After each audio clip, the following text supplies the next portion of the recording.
Bem, a nossa primeira palestra do dia será com o senhor José Paulo Silveira, diretor da Macroplan Prospectiva e Estratégia, com o tema Inovar é gerar valor para a empresa.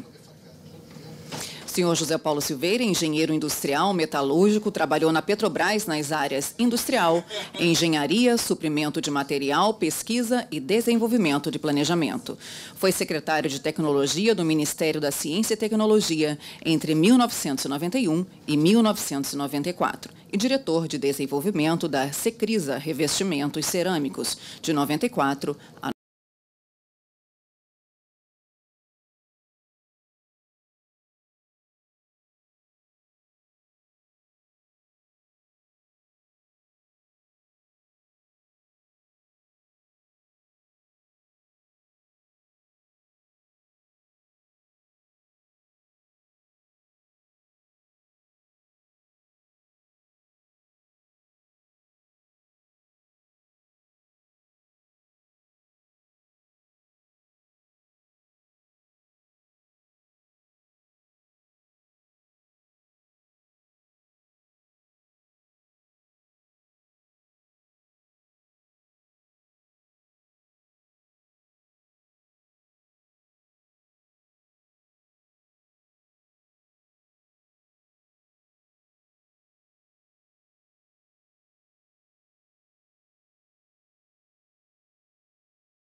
analisando novos negócios, porque o produto já está sendo ameaçado por produto substituto. E que produto substituto que vem do avanço científico e tecnológico, né? Então, é um dado concreto, absoluto, média, empresa, que os acionistas tomaram a decisão, porque inovar é ato de vontade. É ato de vontade. Tomaram a decisão de enfrentar a competição e o bom desempenho da empresa, obter o bom desempenho da empresa através da inovação. Meu segundo ponto é o seguinte: inovação é o resultado de um esforço coletivo. É um esforço coletivo. A inovação se dá com ideias que vêm de diferentes fontes e vêm de contribuições do supply chain, da cadeia de valor dos seus fornecedores e que vem, às vezes, do cliente. Há um professor no MIT, chamado professor Van Hippel, que vem estudando isso há 2 décadas, e ele tem demonstrado que a inovação nem sempre é do produtor. A proposta vem ou de um fornecedor, ou vem do cliente, ou vem de um centro tecnológico, ou de uma área de conhecimento, ou dele próprio. Mas, então, as fontes são várias. A IBM fez um levantamento aí com uma pergunta para 760 CEOs do mundo inteiro, diferentes países, diferentes setores, diferentes graus de desenvolvimento, países mais avançados, países em desenvolvimento. A pergunta era: de onde é que vem a ideia inovadora? E o resultado é assim: quando se olha para a empresa, a ideia vem dos colaboradores. O centro de pesquisa está em 3º lugar. Vem dos colaboradores e do pessoal de vendas, do pessoal de marketing, desses que estão em contato com o mercado e com os consumidores. Aí vem a grande maioria das ideias inovadoras, né? Como eu sou originário do setor petróleo, como o Júlio, né? Eu não posso deixar de citar a Shell, concorrente da nossa Petrobras. A Shell, hoje, no portfólio de pesquisa de exploração e produção, 40% dos projetos decorrem de ideias dos colaboradores. A Shell mantém um sistema de seleção de ideias. Ela gasta $40 milhões ano para selecionar ideias dos seus colaboradores, porque aí está uma fonte de criatividade, né? Não necessariamente do modelo tradicional dos pesquisadores, dos grandes think tanks da empresa. Externamente, de onde vêm as ideias inovadoras nessa pesquisa da IBM? Vem da concorrência, vem de pessoal também de marketing, de contatos, de vendas, de assistência técnica, né? Essas 2 pesquisas, uma científica e a outra de percepção, mostram uma coisa fundamental que é a realidade de hoje, que mudou o modo de se gerir inovação. O sistema é aberto. Não é só uma. Ninguém inova sozinho. A inovação mais rápida e mais barata é aquela que lança a mão da cooperação. Cooperação com quem? Com o fornecedor, com o cliente, com o centro de... Foi dito aqui o Senai, né? com as instituições que pertencem à rede de valor. A rede de valor é mais do que a cadeia produtiva, porque incorpora as organizações de geração de conhecimento. E cada rede de valor tem uma dinâmica de inovação que muda a cada instante. Indústria automobilística, há anos atrás, os elos mais inovadores da cadeia eram no campo da mecânica, hoje é da eletrônica. Quem não percebeu essa mudança a tempo, perde a vantagem competitiva, né? Na indústria do papel e celulose, é a transgenia e a impressão digital. Quem não percebeu a mudança, perdeu a posição. Tem que saber e tem que compreender a dinâmica de inovação, as tendências e quem lidera, quem está na linha de frente, quem está surfando na onda da mudança tecnológica, porque dali vem a informação e vem a possibilidade de cooperação. Então, na verdade, hoje já se diz o seguinte, não é a empresa que inova, é o seu ecossistema inovador. É esse conjunto de instituições. A habilidade está, a capacidade de gerir está centrada na percepção da evolução das tendências, do futuro, né, e de poder mapear e buscar parcerias dentro dos elos, dentro das partes da cadeia mais inovadoras. Eu mencionei a indústria automobilística, a indústria têxtil, confecções que se aproxima das joias, né? Tem mudanças em marcha. Há pouco tempo atrás, a fonte principal de inovação é a automação dos bens de capital, das máquinas, dos equipamentos. Hoje são as fibras, as novas fibras, ou são também provenientes da cooperação entre o design e os centros de observação do comportamento de consumo, né? Então, eu aqui queria perguntar aqui para a plateia, porque eu não conheço nada de joias, né? No setor de joias, onde estariam os espaços de cooperação entre empresas, seja pequena, média, grande, e os entes que constituem essa rede de valor?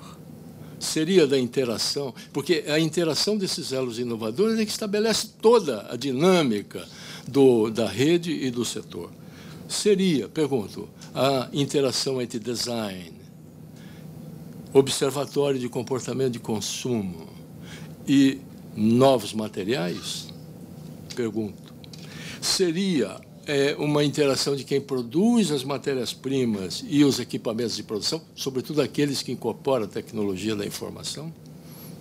Né? Seria a agregação de serviços ao produto? Então, são perguntas. Em síntese, ninguém inova sozinho. O caminho do mais barato e do mais rápido na inovação é a cooperação. É a cooperação, é ter a habilidade de estabelecer essas parcerias criativas, né, com entes que não fazem parte não estão na empresa, mas são cooperação entre áreas da empresa, pessoas da empresa, com o mundo externo. Meu terceiro ponto no Brasil chegou o momento da inovação, né, Júlio? Chegou o momento da inovação. Por quê? Porque a nossa industrialização foi por substituição de importações, né? Estamos lembrando aqui lá de Brasília, né, da política industrial e de comércio exterior, né, um grande impacto na indústria no começo dos anos 90. O nosso país, a gente precisa ter consciência disso, olhar um pouco para o passado para entender bem os desafios futuros, né? Nosso país se industrializou por substituição de importações. Esse modelo não considerava a inovação tecnológica, né? E quando a economia foi parcialmente aberta, as empresas reagiram bem, positivamente, e reagiram com uma estratégia defensiva, a estratégia do custo baixo, risco baixo. E daí nasceu a qualidade, os sistemas da qualidade, a terceirização, a reorganização, né? Só que essa estratégia de risco baixo, custo baixo, ela entra em exaustão depois de um certo tempo, ela bate no teto. O aperfeiçoamento contínuo, né, da qualidade bate no teto. Aí é o momento das estratégias ofensivas. Eu estou no mercado de gestão da inovação. Eu estou percebendo isso. Chegou o momento. As empresas estão perguntando como fazer. Queremos inovar. Empresas tradicionais, brasileiras tradicionais, de setor diferente, farmacêutico, papel, petroquímica, estão perguntando, não vale, a qualidade continua importante, mas é só o ticket de entrada na festa. A competição depende de coisas novas, depende de estratégias ofensivas. E nessa estratégia ofensiva está a inovação. A inovação tem um papel fundamental nisso. O desenvolvimento industrial não está só, também na agricultura, no agronegócio, né, em todos os setores, né? Inovação para modificar produtos, modificar processos e buscar não é? A sobrevivência no meio competitivo, que é cada vez pior, é cada vez mais acirrado. As políticas públicas brasileiras estão refletindo isso. Hoje há uma relativa abundância de recursos para a inovação nas agências de fomento, financiamento, os incentivos fiscais, né? Eu ando por aí prestando consultoria para gestão de inovação. Sabe o que eu vejo? Que a Lei do Bem representa uma redução de 30% no custo da pesquisa e desenvolvimento. E se combinar a Lei do Bem, para os nossos estrangeiros aqui, visitantes, a Lei do Bem significa um apelido, né? Lei do Bem é uma nova legislação que atribui incentivos fiscais para a pesquisa e desenvolvimento. Então, as empresas que lançam mão dessa faculdade de reduzir os impostos que paga, ela pode ter uma redução de 30% do custo do portfólio do projeto de pesquisa. E se combinar com o financiamento, que em alguns casos tem, inclusive, subvenção, e tem, ou o BNDES, por exemplo, os programas transformadores, tem juros negativos, isso pode representar uma redução de 40% a 50% no custo da inovação, da pesquisa e desenvolvimento em nosso país. Então, somando, quer dizer, eu queria ir construindo aqui um momento de reflexão. Tem que mudar o modelo de conduzir o processo inovador, porque ele está mudando no mundo todo. E tem que buscar recursos de terceiros, porque a inovação tem risco. E a justificativa social do incentivo fiscal é justamente para mitigar o risco e para interessar o empresário, né? Meu quarto e penúltimo ponto é que no ambiente de gestão da inovação existe um fator que é decisivo. Pode ter uma estratégia boa, pode ter recursos fiscais, recursos de terceiros, parcerias, mas se não tiver o que eu vou falar aqui agora, corre esse risco de não chegar ao resultado. São os talentos, são as pessoas talentosas. Esta é a diferença. E é muito importante e difícil gerir talentos, identificá-los, motivá-los, desenvolvê-los e retê-los na empresa. As empresas de sucesso no campo da inovação são aquelas que conseguem manejar as suas políticas de recursos humanos para atingir essas qualidades que trazem o talento para o jogo tecnológico, o jogo da inovação. E aqui queria acrescentar um ponto que também se observa nas empresas mais inovadoras, empresas líderes inovadoras, é que a empresa se interessa pelos talentos próprios, mas pelos talentos de terceiros. Talentos que estão fora da empresa, estão nos parceiros, estão nos fornecedores, estão nos clientes, estão nos organismos, estão nas consultorias. Essa habilidade de manejar esse sistema, né, olhando para as pessoas, né, os talentos, é vantagem competitiva. É vantagem competitiva. E meu último ponto é o yes, we can. Eu queria aqui, já que eu estou há muito tempo aí batalhando aí nas empresas, no mercado, no governo, empresas estatais, empresas privadas, eu queria descrever aqui 4 experiências brasileiras, né? 4 experiências brasileiras que mudaram a realidade, tem alto efeito transformador. Queria dar exemplo da Suzano Papel e Celulose, uma empresa privada que nos anos 50, o papel era feito de pinos, e, sobretudo, no mundo escandinavo, não é? E a Suzano começou em 50, 10 anos depois, ela conseguiu produzir, aqui no Brasil, o papel com fibra curta. E desenvolveu essa tecnologia em cooperação com a Universidade Norte-Americana. Um dos donos, que era um amante da pesquisa e da inovação. Essa inovação transformou o mundo do papel e celulose. Papel e celulose mudou para o meio tropical. Por quê? Porque o eucalipto cresce em 7 anos. O pinus leva 40 anos. Né?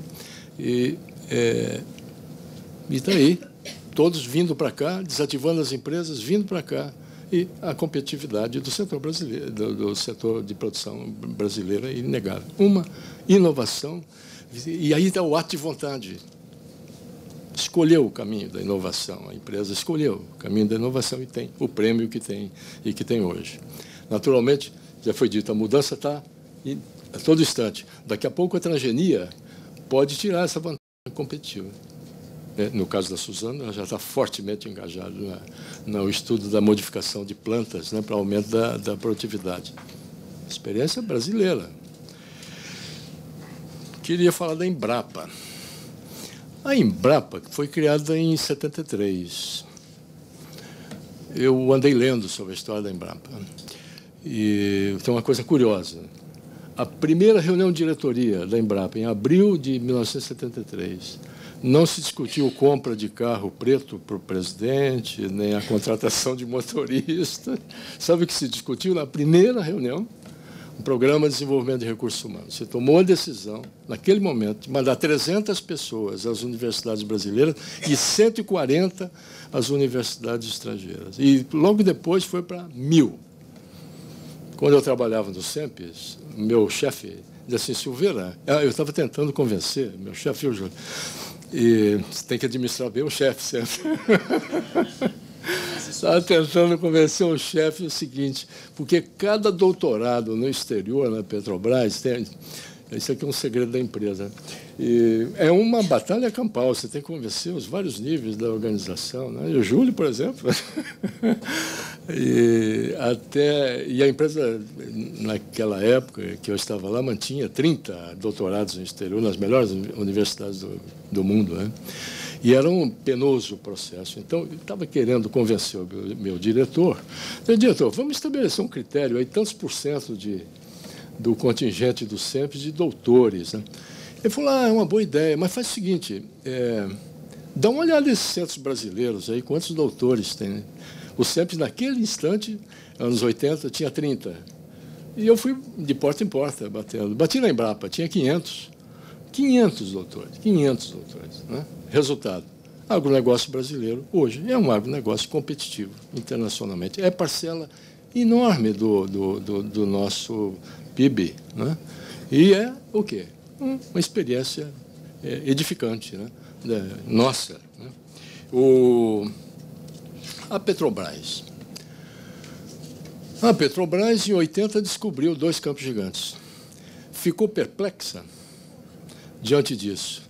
Parecia um centro turístico de gente vindo do exterior, né, Júlio, para mostrar soluções para produzir em Volta Redonda. Quando se perguntava para o proponente, né, empresas de engenharia, de construção, é muito interessante o seu sistema.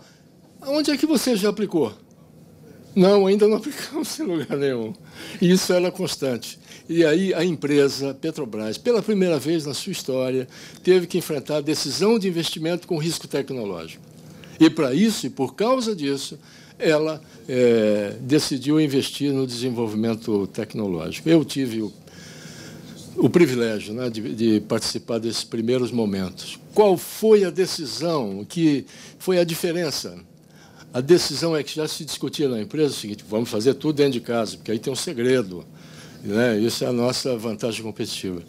E havia uma outra facção que defendia, eu estava nela, e defendia, não, é aberto o sistema.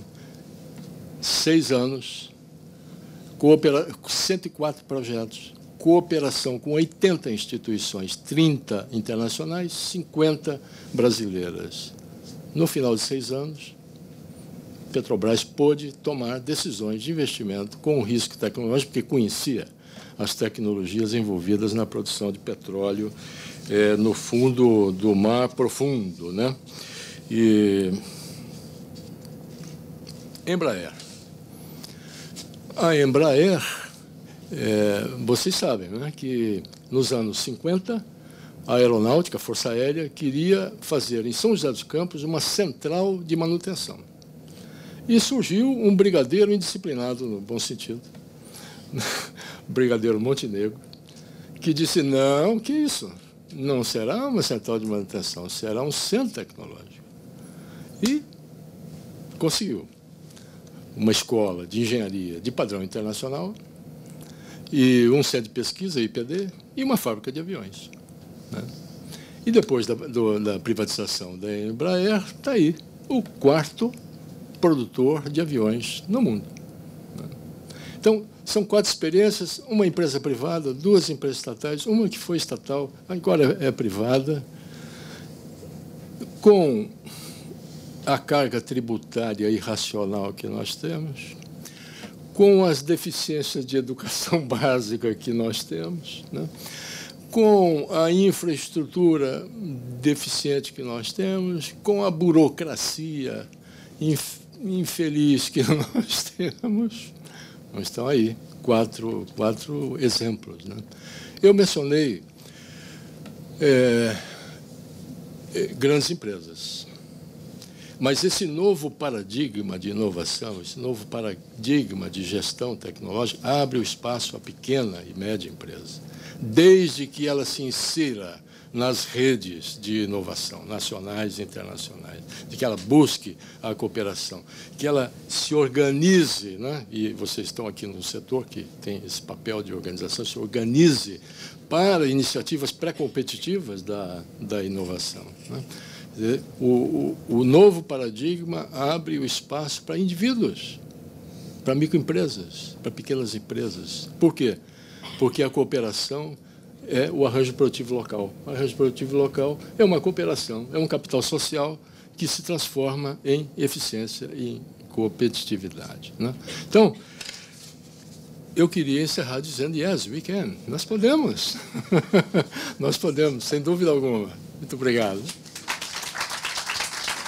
Bom, em primeiro lugar, parabéns pela palestra, muito esclarecedora, o tema é pujante.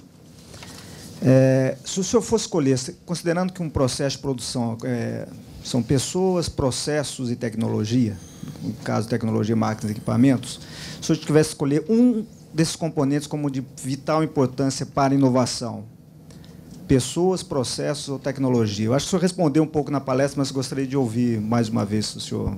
Qual seria, tivesse que escolher um deles? Eu sei que é uma coisa holística, mas... Eu escolheria um 4º, que é a gestão.